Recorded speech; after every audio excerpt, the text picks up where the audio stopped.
So I think it's about time for another Blu-ray update.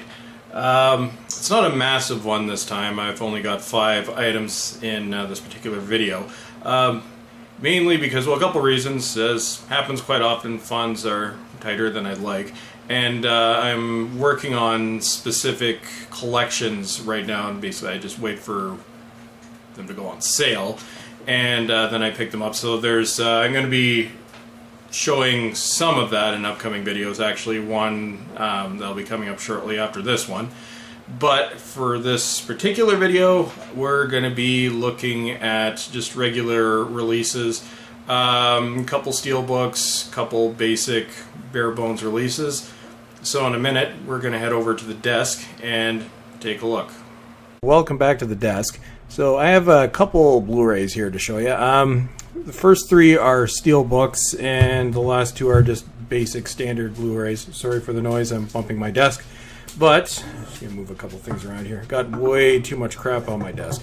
Okay, so we'll do the one that probably most people will be interested in first. We have Ghost in the Shell. So this is the Best Buy exclusive steelbook. And this is also, coincidentally, well, I guess not coincidentally, there's not really much coincidence in this, but this is my very first 4K Ultra HD Blu-ray. And I don't have a 4K player yet. My goal is to get one eventually, maybe later this year or early next year, but it's going to be a little while. But luckily, this has both the 4K and the Blu-ray, so I can watch the Blu-ray. I haven't actually watched it yet. I'm actually probably going to end up watching it tonight. I just picked it up earlier today. And I was actually amazed that I was able to find the steelbook.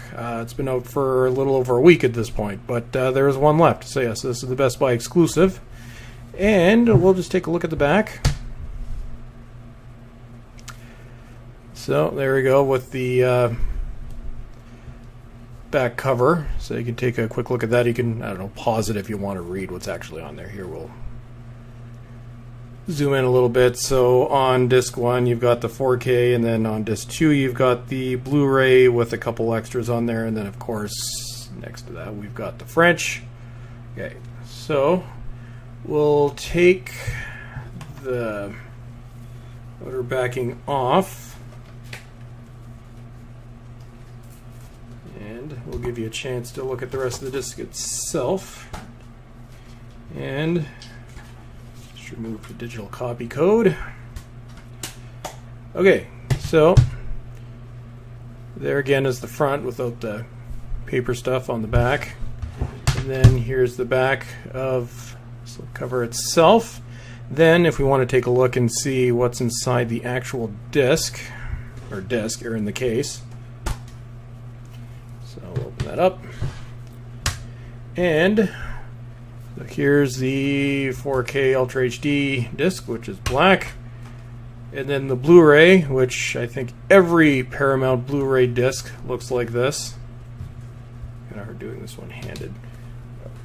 Okay, so if you want to see, although it's just basic blue, then we'll take this off, and if you want to see what's under there, so yeah, it's just black. And actually, I'll probably just flip these because I'm not going to be watching the 4K anytime soon. Although I think a lot of steelbooks are going to start coming as 4K editions to kind of force people onto the format. I guess I don't have too much of a problem with that because at some point I'll be updating anyway. I won't be upgrading. Actually, very few of my collection will actually be upgrading to 4K because I'm happy with the Blu-rays, unless it's something major like they finally fix the disastrous Star Trek releases and stuff like that. But going forward, at least major releases, I'm going to start slowly switching to the 4K Blu-ray or 4K Blu-ray combo discs. So here we have, so this is the Mondo Steelbook of Terminator 2. Now, with this one, I had the previous, actually I think it was almost a launch Blu-ray of Terminator 2, and it was so bad it was almost unwatchable. Now this one is not perfect either. This, as far as I know, is actually the Skynet edition, just in fancy packaging. The transfer is definitely better, and this one's at least watchable, but there's also a lot of DNR in the background.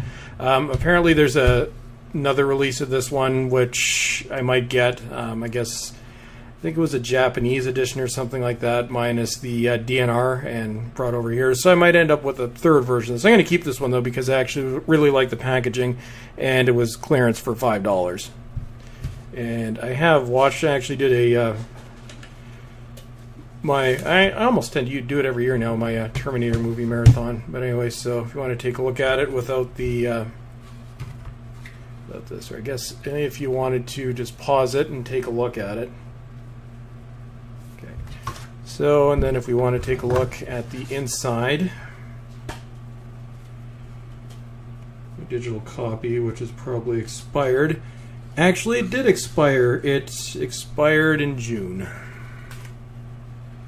Okay, and so if you want to look at the inside, there we go. So there's the disc. And then the inside. So I'll just put this back together, and we'll take a look at the next one. And also clearance for $5. We have Total Recall. It's again the Mondo Steelbook. There was, again, same thing as Terminator 2, an earlier version of this, but it was absolutely horrendous.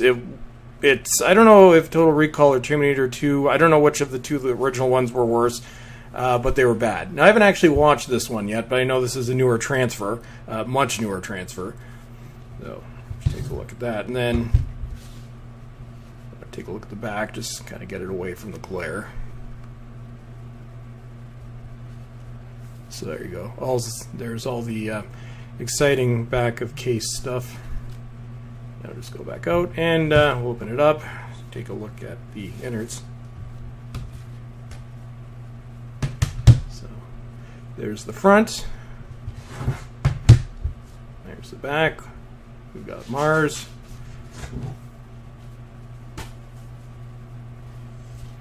And this... No, actually, this digital copy doesn't expire until October of 2018. This one came out later than the Terminator 2 book, or Terminator 2 Steelbook. So if you want to take a look at the disc itself, just take it away from the glare. So there you go. I actually kind of like that. And then there's the back. Again, move that up so you can see it. Okay, and so that's Total Recall. And the next two, not Steelbooks, but still notable. The first one, I'd actually wanted to get on Blu-ray for a while, and there was it was the 75th anniversary release. Came out last year or the year before that, but it was a digibook, but it now goes for like $75-$80, and I wanted to see the movie, so this is kind of the bare bones release of Citizen Kane. As far as I know, this appears to be the same transfer.